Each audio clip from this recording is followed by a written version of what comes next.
Once upon a time, there was a home loan. Like many of the nicer things in life, the loan was something that not everyone could afford. This idea didn't necessarily sit well with some Washington politicians. They said banks were just making it too hard for people to get loans.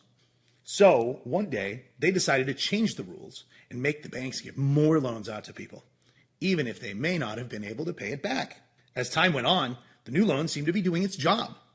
More people were able to buy houses, prices were going up, developers were building more houses, and more people than ever were profiting from the housing market.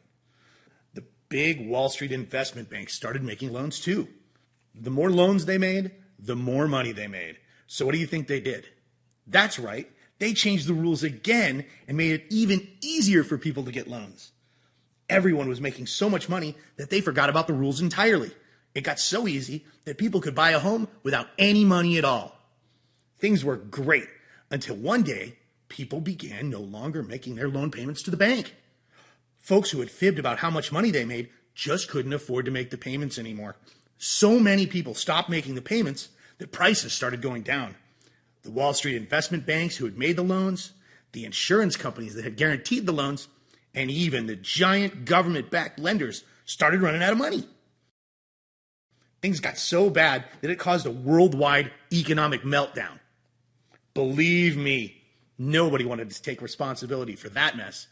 So the politicians and bankers struck a deal. The politicians would use tax dollars to bail out the banks. And the banks, they'd get to take all the blame. This meant the bankers would get to keep their fancy jobs while the government could have a convenient scapegoat for a problem they created in the first place. It was perfect. The only thing missing was a showy effort to reassure the people that the government was hard at work to make sure that something like this could never happen again. The politicians decided they would create a complicated new set of rules so that the banks couldn't make a loan unless they could prove to the government that the person could pay it back. That meant that business owners, retired folks, and even people with a whole lot of money in the bank may not even be able to get a loan at all. At Aegis Funding, we look beyond conventional lending to find loan products that fit the borrower rather than borrowers that fit into a loan product. We believe that if you can afford to buy a home, then you should be able to buy that home. That's why we work with lenders across the country to make sure that we have a loan that fits your needs. In fact, if you've got a good down payment and solid credit, I'll bet we can get you the money you need. So, if you've been told by your bank that they can't get you a loan, give us a call.